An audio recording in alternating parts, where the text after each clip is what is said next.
Jika seharusnya guru dihormati dan disayangi, namun hal ini nampaknya tidak berlaku untuk Fatkur, guru madrasah. Guru di Madrasah Aliyah Yasua Pilang Wetan, Demak, dibacok muridnya sendiri pada Senin 25 September 2023 sekitar pukul 9.30 waktu Indonesia Barat. Video pembacokan itu terekam dan viral di media sosial beberapa waktu terakhir.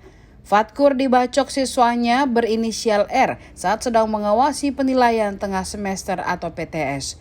Akibat insiden itu, Fatkur mengalami luka serius dan dilarikan ke rumah sakit di Semarang.